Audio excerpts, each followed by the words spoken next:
Esto es Cosas de Sapiens. De las cavernas a las estrellas.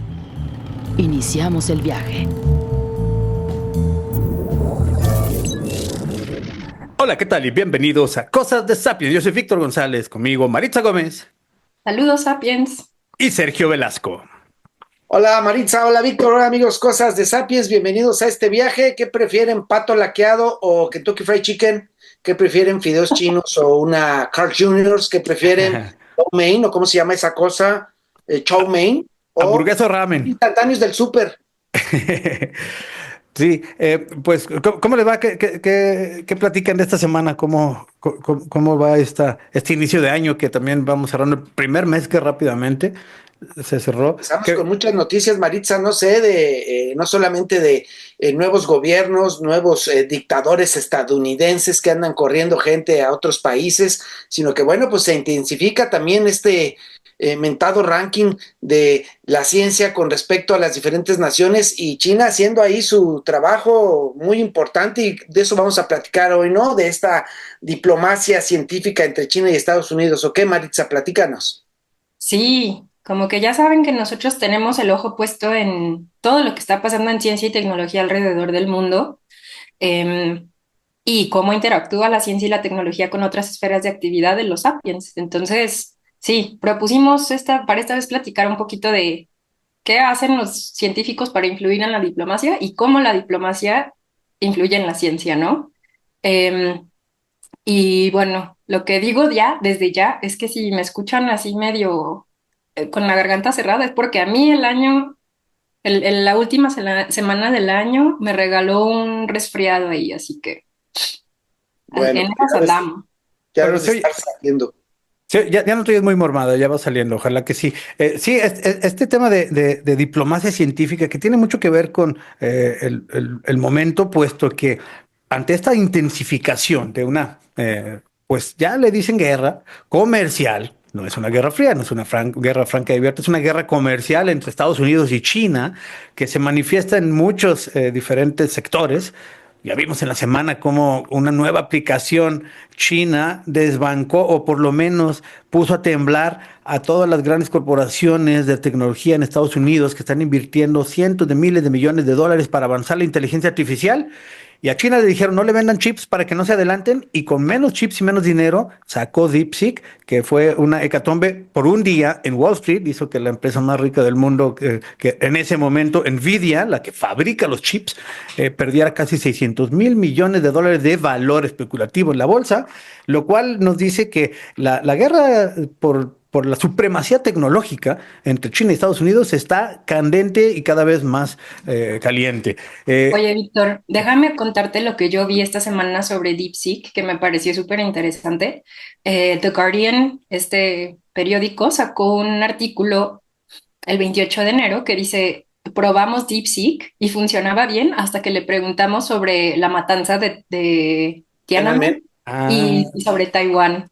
Y entonces la plataforma dice como, no puedo darte información sobre eso, ¿no? Por el órale. momento, todas las líneas están ocupadas. Favor de llamar más tarde.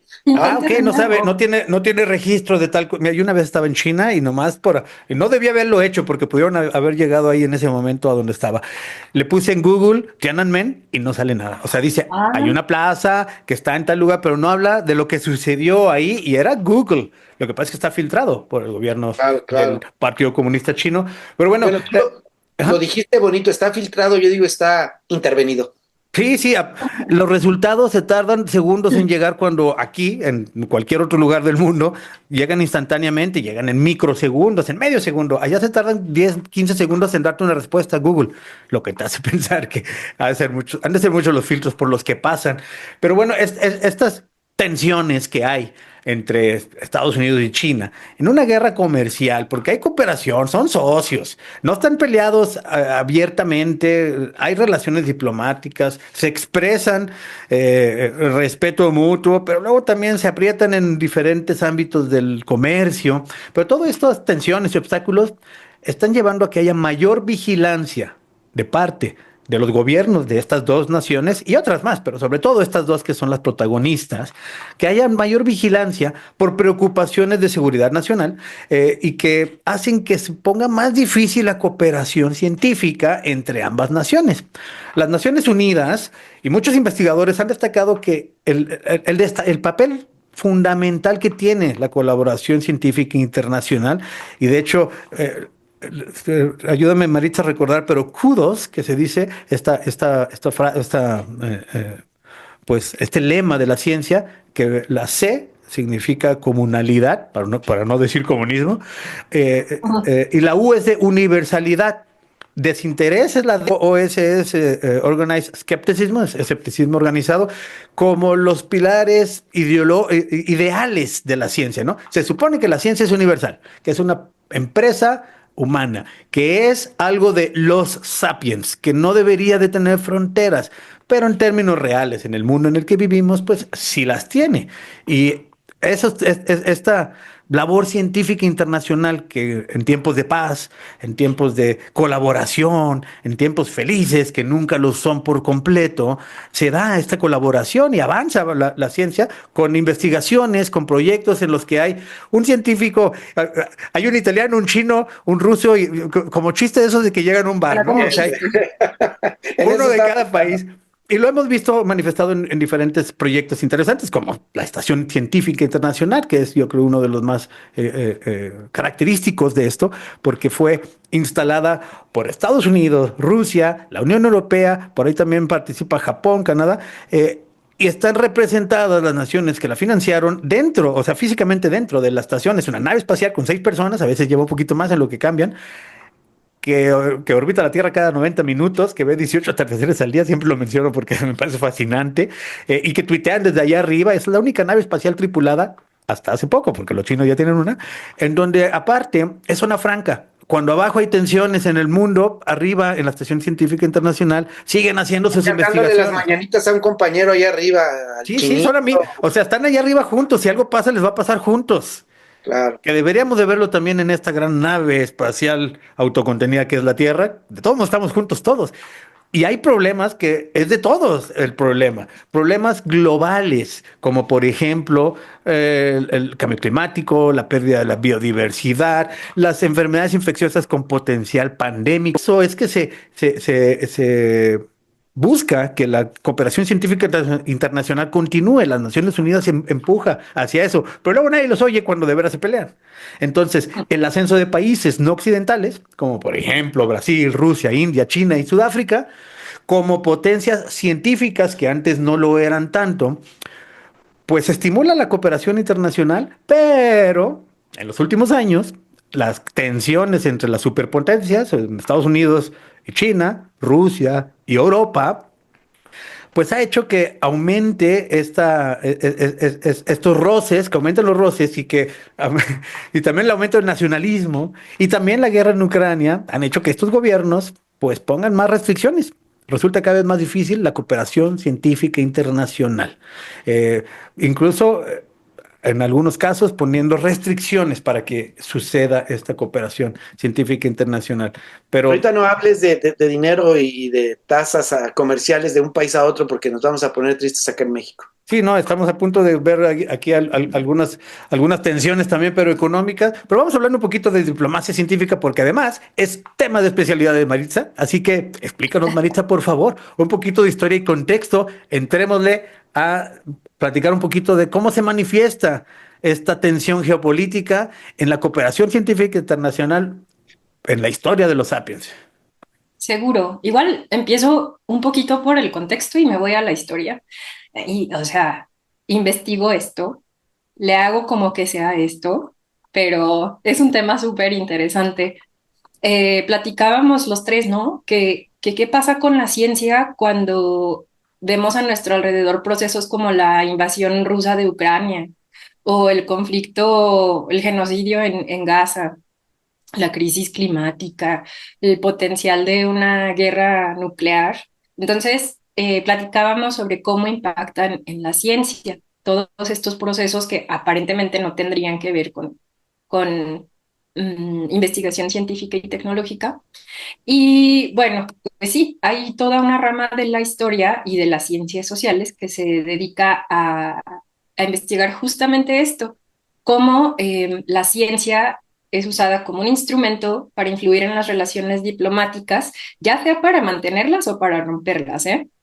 Eh, y cómo, en viceversa, la geopolítica influencia la labor científica. Entonces, bueno, esto es sobre todo un proceso que empezó en la segunda mitad del siglo XX, pero ya como que desde finales del siglo XIX, de los 1800, ya había como el año internacional polar. Entonces se iban unos monos de Europa al Polo Norte e investigaban sobre el Polo Norte, ¿no?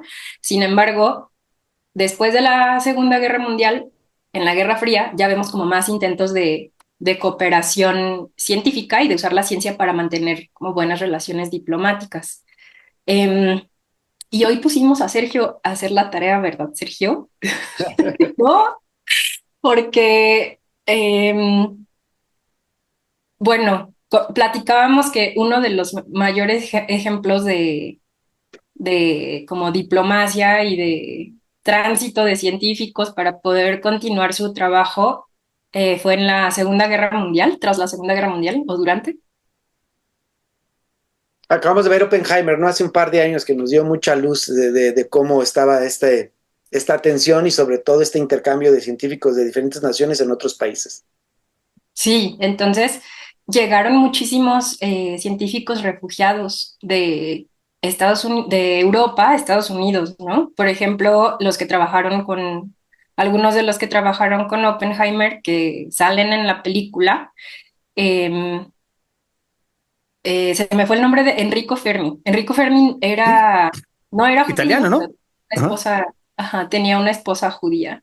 O sea, la Entonces, guerra era entre Alemania, Italia y Japón contra los países aliados, dentro de los que estaba Estados Unidos, pero alemanes e italianos, científicos alemanes e italianos que tuvieron que huir, porque ya sea porque eran judíos o tenían relaciones en su familia con judíos, se tuvieron que huir a Estados Unidos y después pues los aprovecharon en Estados Unidos y los metieron al proyecto Manhattan, como Fermi, o el mismo Albert Einstein, nació Sí, en claro. Alemania, se vino a Estados Unidos y sus teorías ayudaron a que la bomba atómica pudiera ser desarrollada.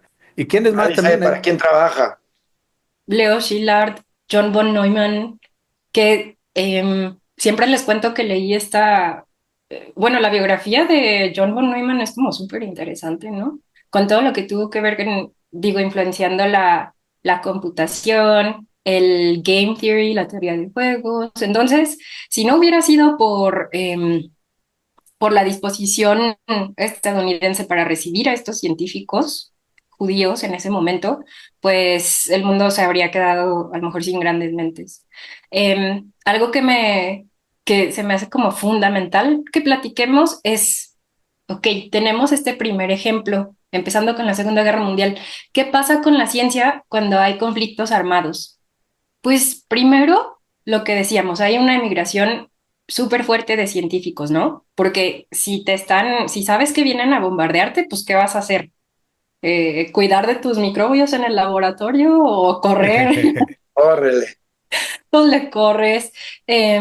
Los científicos pueden ser víctimas directas del conflicto. Puede haber trauma psicológico relacionado con la guerra. Entonces, si ya tienes estrés postraumático, la investigación científica no va a ser tu prioridad. Em, Puede ser que no logres tener nuevamente un puesto permanente si es que lo tenías como científico para seguir con tu investigación. Y fíjense que les cuento, creo que esto no les había contado jamás, pero yo tenía un asistente de investigación que estaba en Moscú cuando, antes de que empezara la invasión de Rusia a Ucrania, y él estaba ya investigando unas cosas para mí sobre el primer cosmonauta cubano que viajó con Intercosmos, que era este programa soviético para lanzar al espacio exterior a Latinoamericanos. cosmonautas. miembros de del, Del pues sí, bloque. del bloque, sí, simpatizantes del bloque. Y entonces a este chavo le digo, oye, pues lánzate a la biblioteca a revisar esto y esto, ¿no? Y de repente me dice por WhatsApp, ¿sabes qué? Ya no puedo ir a la biblioteca, perdón. Y yo así, pues, ¿qué onda? Y dijo, ya me tuve que salir de Rusia Ah, porque mis papás, sus papás son médicos, me dijeron que esto se va a poner gacho y que si no me voy no sé, se mudó a no sé dónde como en el último avión, pues seguramente me van a reclutar para la guerra. Y este era un chavo que estaba en la universidad de 18 años. Entonces, cosas así, ¿no? Como que, a ver, a ustedes cómo les suena la historia de este chavo. Es Bueno, hay una trabajo cultura, académico. hay una cultura de cierto terror, de cierto miedo en Europa, porque bueno, han habido de manera repetitiva muchas guerras. Y pues como siempre tienes en la sala la foto del abuelo que estuvo en la primera y la foto del bisabuelo que estuvo en la primera, del abuelo que estuvo en la Segunda Guerra Mundial, pues a lo de la comida todos te voltean a ver como que pues me va a tocar tarde o temprano, ¿no? Entonces siempre tienen presente ese fantasma de la guerra y no es fácil. Y bueno, no solo Europa, ¿no? Pues gran parte de esa parte también de Rusia, del bloque del este, ¿no? Que siempre han estado en conflictos bélicos entre esas naciones. sí, Justo. ahí viviendo entonces tal cual en tiempo real el hecho de que una investigación, tu investigación, se vio afectada por tensiones diplomáticas. Tensiones diplomáticas que en ese caso significaban, bueno, en Rusia probablemente iban a reclutar y yo creo que salió a tiempo porque sí, eso pasó, reclutaron. Eh, Me parece que han estado saliendo 1 millón de rusos, hombres jóvenes rusos de Rusia al año por temor a ser reclutados. De hecho, cerraron la frontera no para que no entrara gente, sino para que no se Que nadie fueran. saliera. La cerraron muy pronto.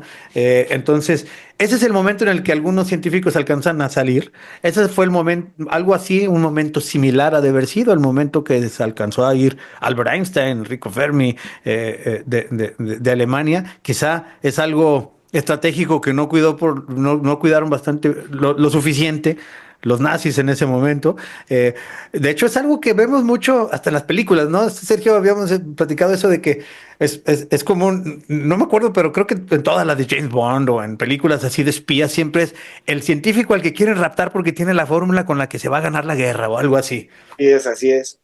En las Sí, películas gringas y en las películas mexicanas también, ¿no? En las del Santo y en las películas de James Bond y todos los días, Misión Imposible, siempre hay científicos a los que hay que rescatar y los tienen escondidos en algún lugar para que no se... Y siempre los malos son los alemanes y los rusos y siempre los buenos son los gringos, ¿no? Ya les colgaron ese saco para toda la vida. Así es. sí, sí, los malos Pero siempre tienen acento ruso.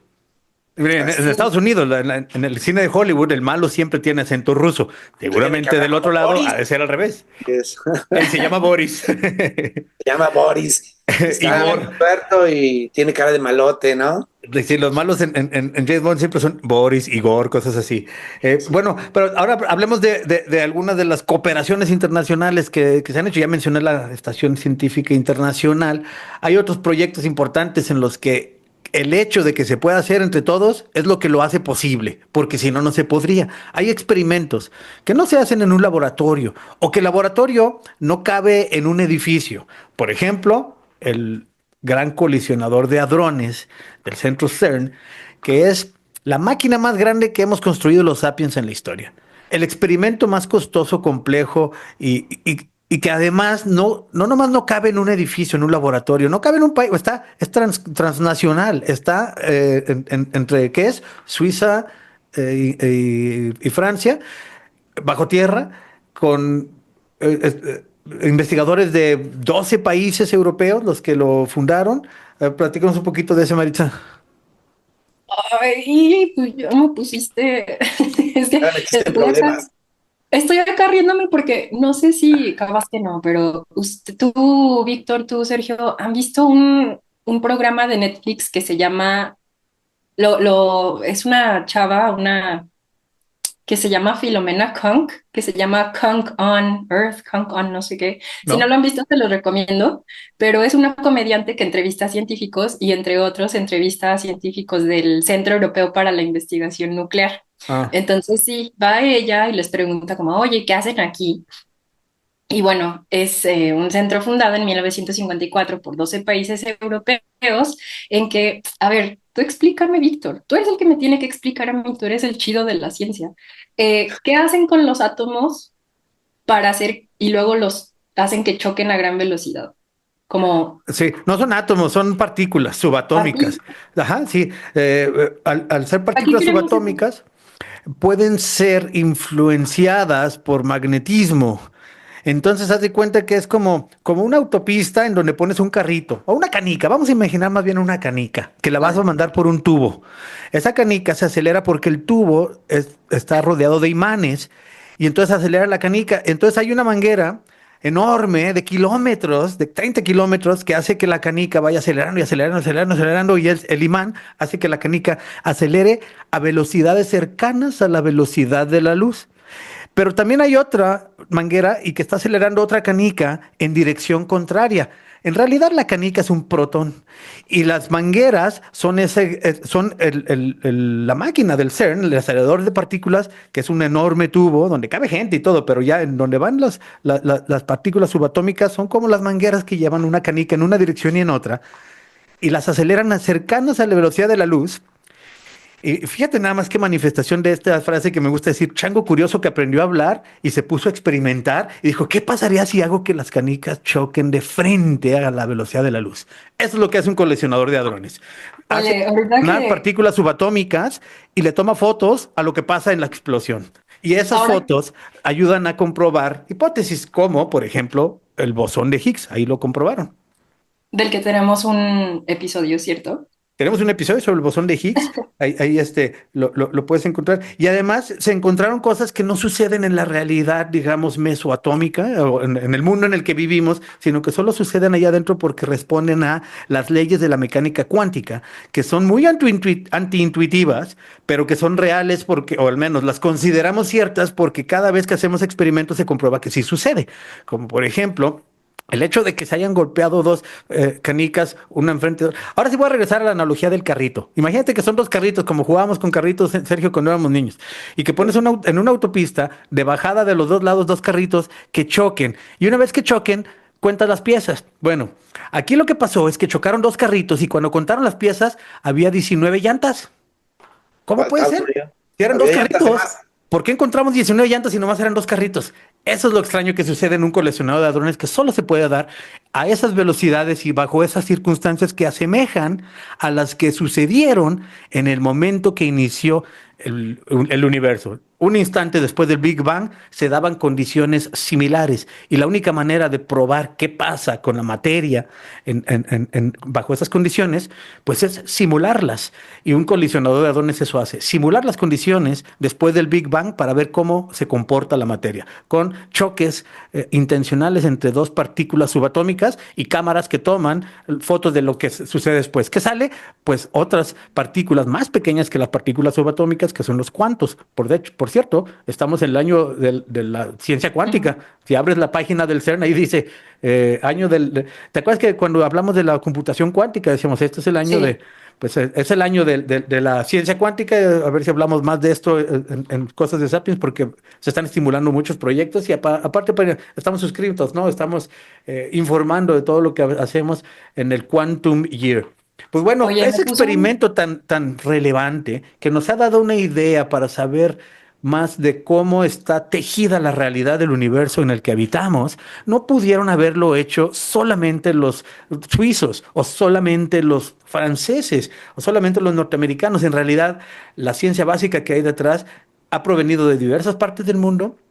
Al principio la hegemonía era norteamericana, sin duda, o anglosajona, pero para este tipo de investigaciones viene, ya no se puede hablar de uno o dos países, es mundial la ciencia básica que confluye y también la tecnología necesaria, porque esas mangueras donde van o sea, el mero hecho de hacer las canicas que decía yo, es decir, de extraer las partículas, los bosones, los neutrones, los protones necesarios para los experimentos, requiere una tecnología que no cualquier país la desarrolla. Hay unos que hacen las cámaras, otros que hacen los magnetos, otros hacen la manguera, otros consiguen las canicas, traen todos juntos, hacemos un experimento, el más grande, costoso y complejo de la historia, y solamente así, con cooperación internacional, se pudo hacer todo este experimento. Si no, no hubiera pasado. Si hubieran estado todo de que cada quien con sus canicas, pues bueno, pues no hubiéramos podido chocarlas. Sí, Así. ahora que hablas de canicas me da para abajo porque dijiste, imagínate que pones una canica, la mandas por un tubo a a la velocidad de la luz y dije, ay, cómo me mandaron a mí. Oigan, yo no quisiera dejar de lado un punto importante. Sí, efectivamente, en los últimos 40 años, particularmente en los últimos 20 años, pues China se ha convertido en el gigante que es hoy, ¿no? Es un país que invierte mucho en cuestiones militares, en cuestiones de estrategia, pero yo creo que una cosa que ha contribuido mucho a elevar la tensión política y sobre todo la actividad diplomática entre los países del occidente con China, pues es esto que China ha hecho. ¿Qué ha pasado en estos 40 años en China? Particularmente digo en estos últimos 20. China ha tomado decisiones profundas sobre su futuro tecnológico y económico, Víctor. Lo hemos platicado en muchos programas. Ha realizado importantes inversiones en tecnología, la que le llaman cuántica, en inteligencia artificial, en semiconductores, en biotecnología. Estaba leyendo que de 2001 a 2021 el presupuesto para investigación científica y tecnológica en China ha crecido 16%. Imagínate tú nada más presupuesto de un país que tiene más de 1.400 millones de habitantes, que tiene más de 60 universidades. Bueno, en 2021 China hizo público un plan que se llama Plan de Desarrollo Nacional, que fue una estrategia que le da preponderancia a dos iniciativas. Ellos tienen dos proyectos, el proyecto 2011 y el programa 985. Son proyectos de trabajo y de desarrollo que determinan que se le debe dar apoyo económico y recursos a laboratorios que ellos seleccionan para que desarrollen capacidades de investigación, incluido que las universidades chinas, ya lo comentabas tú hace un momento, puedan contratar a algunos de los mejores científicos del planeta. Es decir, ellos sí abren la puerta cuando detectan que hay un científico que está haciendo cosas que a ellos les interesan para sus proyectos. Inmediatamente hay alojamiento, hay lana, hay clases en las universidades chinas, como toda la vida ha pasado con las universidades estadounidenses y británicas, ¿no? Y bueno, hay dos indicadores importantes que también encontré que nos muestran el impresionante crecimiento de China en el mundo científico. Primero, la producción de artículos científicos que son citados frecuentemente por investigadores. Mientras en 2003 Estados Unidos producía y publicaba 20 veces más artículos de alto impacto científico que China, hacia finales de 2022 China superó ya a Estados Unidos y a varias economías europeas en la cantidad de publicaciones científicas. De acuerdo con el Nature Index, que ustedes lo han citado también muchas veces en el programa, esta base de datos de afiliaciones de autores que da seguimiento a artículos publicados de casi una centena de revistas científicas, China es hoy la nación con más artículos de carácter científico, entre los que destacan las colaboraciones de la Academia China de Ciencias, la Universidad de Nanjing, la Universidad de Zhujiang, la Universidad de Ciencia y Tecnología de China, la Universidad de Tsinghua y la Universidad de Tianjin. Y bueno, las universidades chinas también están ganando reconocimiento cada vez más a nivel global, a instituciones como se habla ya de la Universidad de Pekín o de la Universidad de Anjing, como cuando se habla de la Universidad de Cambridge, ¿no? Es decir, siempre te encuentras ya científicos o investigaciones o artículos que fueron hechas en universidades chinas, como siempre estamos nosotros acostumbrados a escuchar, pues, las universidades estadounidenses. Entonces, esto ha hecho que crezca la atención. Los gringos particularmente no nada más voltean a ver los tanques, los cohetes, los planes de defensa de China, sino también están viendo cómo sus universidades se están posicionando en el mundo, les están bajando algunos científicos que se lo están llevando a algunos planes de investigación, y esto causa mayor tensión y hace pues que la diplomacia entre a trabajar para bajar esta tensión, estos chipotes, ¿no? Que haga su trabajo de Yodex, que deshaga las bolas que se están creando ahí en el mundo científico y profesional. Pero oigan, em, para brincar un poquito al contexto actual, ¿no? ¿Qué esfuerzos sí se están haciendo para, digo, en este momento, mientras nos escuchan, para usar la diplomacia como un instrumento, para la ciencia, como un instrumento para la diplomacia? Pues rápidamente, hay un proyecto que se llama Sésame entre Jordania, Palestina, Chipre, Egipto, Irán, Israel, Jordania, Pakistán y Turquía, en esa zona como bastante conflictiva, ¿no? Allí, los científicos de estos países están llevando a cabo un proyecto sobre sincrotrón luz para ciencias experimentales aplicadas en Medio Oriente. ¿Qué es un sincrotrón? Son aceleradores, o bueno, los sincrotrones son aceleradores de partículas diseñados para producir rayos de luz de alta energía que pueden tener aplicaciones en la medicina, la investigación atmosférica y combustión limpia. Sin embargo, los investigadores que han ido al centro Sésame, que forma a su vez parte del centro Abdus Salam para física teórica, las personas que visitan dicen, no, pues es que, o sea, los conflictos mm, entre los científicos israelíes y los poquitos científicos que hay de Palestina, crean un ambiente de trabajo súper difícil. Entonces, este proyecto que empezó como algo de cooperación internacional, eh, no es, a ver, claro, no es que el conflicto se intensificó en los últimos 2 años, ¿verdad? Pero ahorita está creando un ambiente de trabajo bien difícil. Otros esfuerzos que hay son Science for Refugees, que es una organización que se encarga de apoyar a científicos que están en lugares de alto riesgo, de guerra, y lo mismo más o menos hace Science in Exile, que es una fundación que realiza actividades de defensa, apoyo y creación de redes de investigación junto con científicos en riesgo, desplazados o refugiados. Y ya nada más para terminar, Víctor, pues yo creo que uno de los principales ejemplos de diplomacia científica son los acuerdos climáticos de París, ¿no? De los que se acaban de salir nuestros vecinos, aparte. Sí, de las primeras órdenes ejecutivas que firmó, me parece que la tercera, que aparte con público, con porra, con Le gusta banda, hacer show, le gusta hacer show. en medio del mega show, parecido a la película de Lenny Riefenstahl, El triunfo de la voluntad, me recordó un poco aquella, no es que a color, todo azul, rojo y con estrellas blancas. Se salió Estados Unidos de los acuerdos de París, casi de los acuerdos de París, que son los acuerdos climáticos para combatir el cambio climático y la pérdida de biodiversidad y otras cosas en el mundo. ¿Qué significa esto? Ya dedicaremos un capítulo para saber, porque no significa que de un día a otro ya no puedan los Estados Unidos cooperar.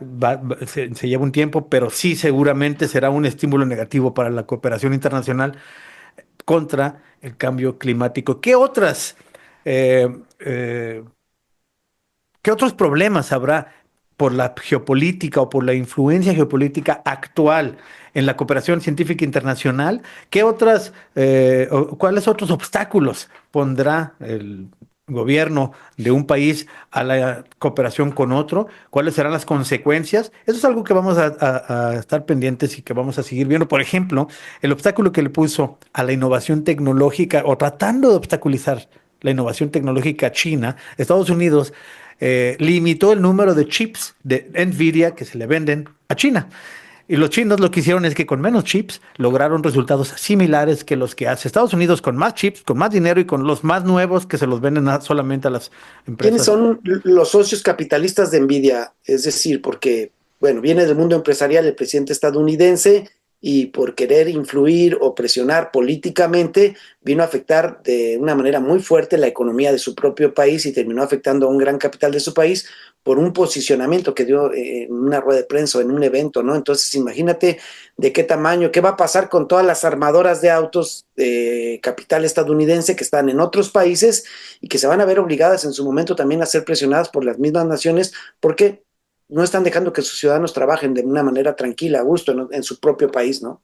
Y vamos a ver esto en todos los temas de inteligencia artificial, microchips, vehículos eléctricos, energía, bioética, porque pues, son temas geopolíticamente importantes.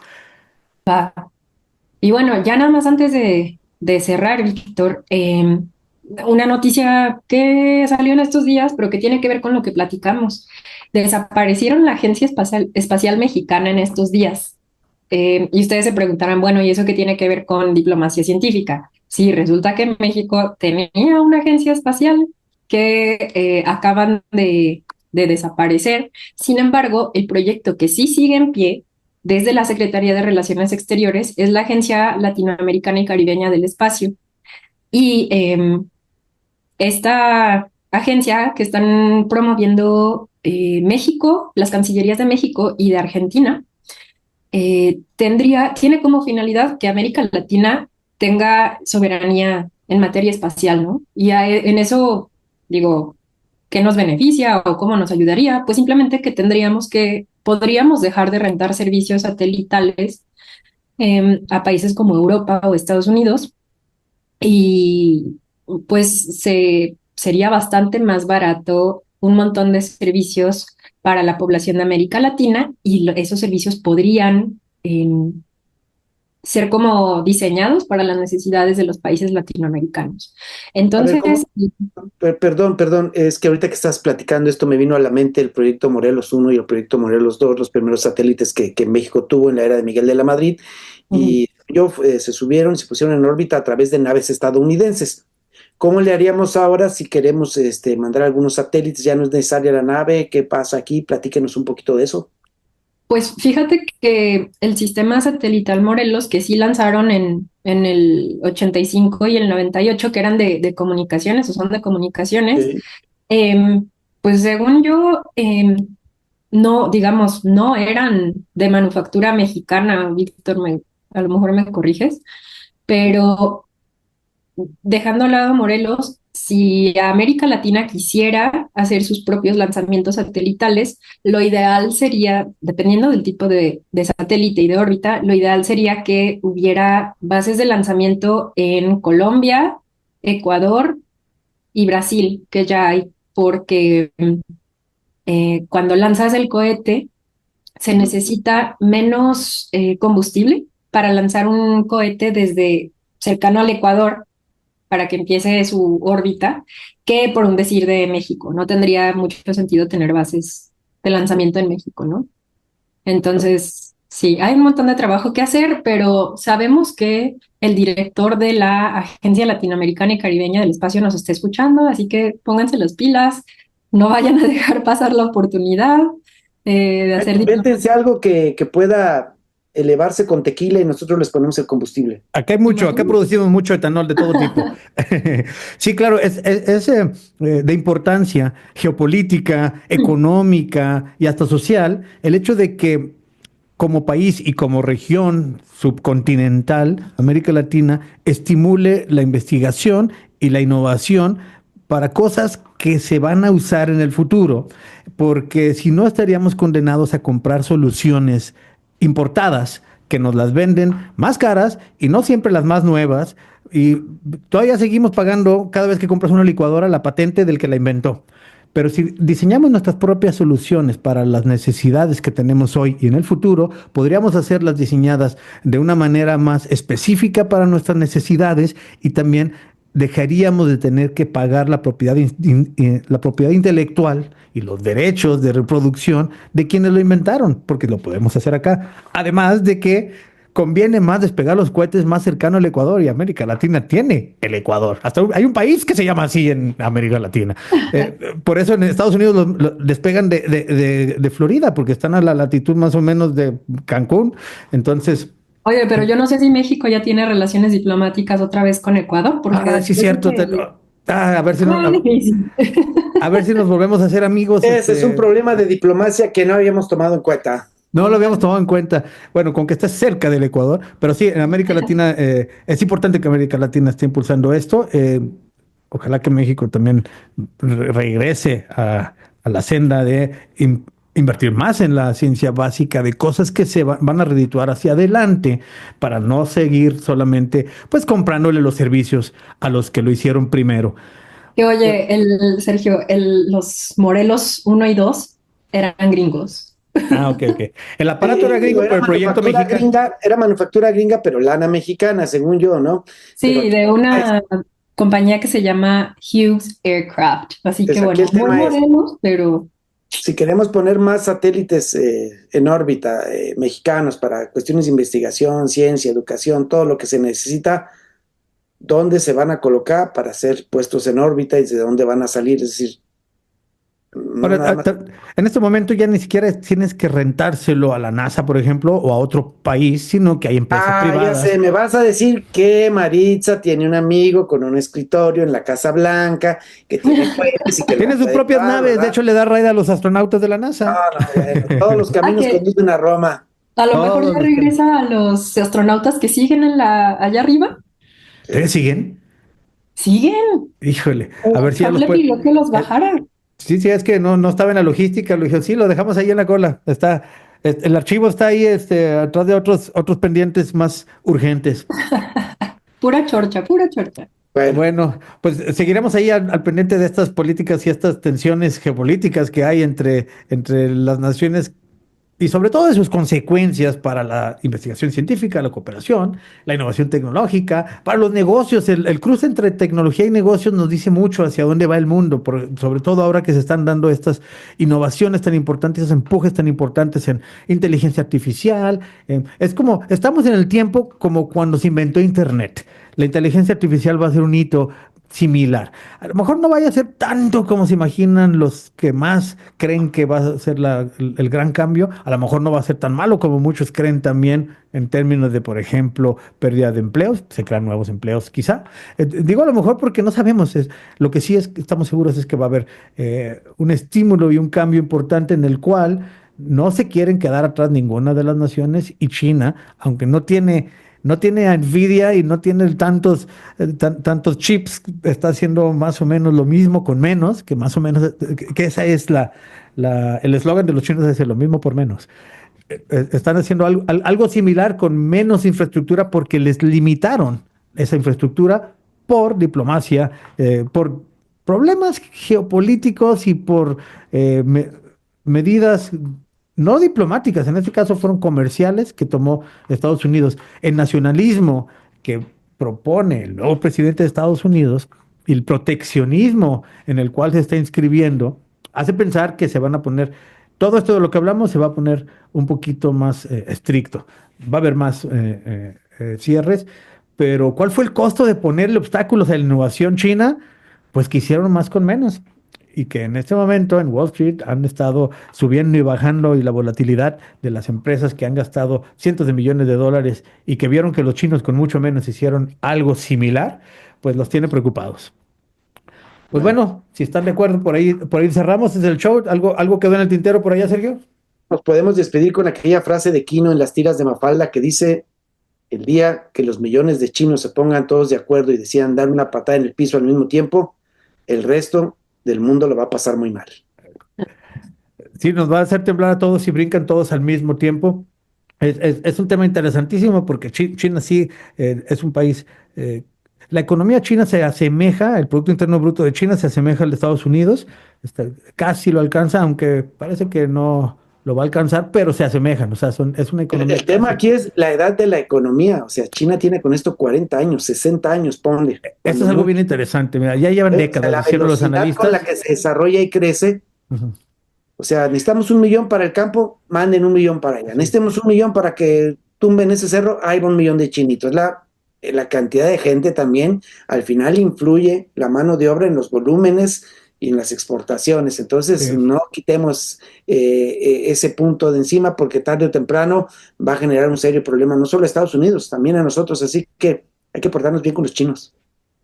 Hay que ser buenos amigos de los chinos antes de que empiecen también a vernos como competencia. Y de hecho, México tiene la disyuntiva de cooperar más con China porque es la oportunidad, o mejor bailar al tono de Estados Unidos y dejar de cooperar con China porque Estados Unidos lo está viendo mal. Así que sí, también estamos, aunque no al centro del debate, sí estamos ahí en nivel secundario, tenemos que tomar Nos va a decisiones. afectar tarde o temprano.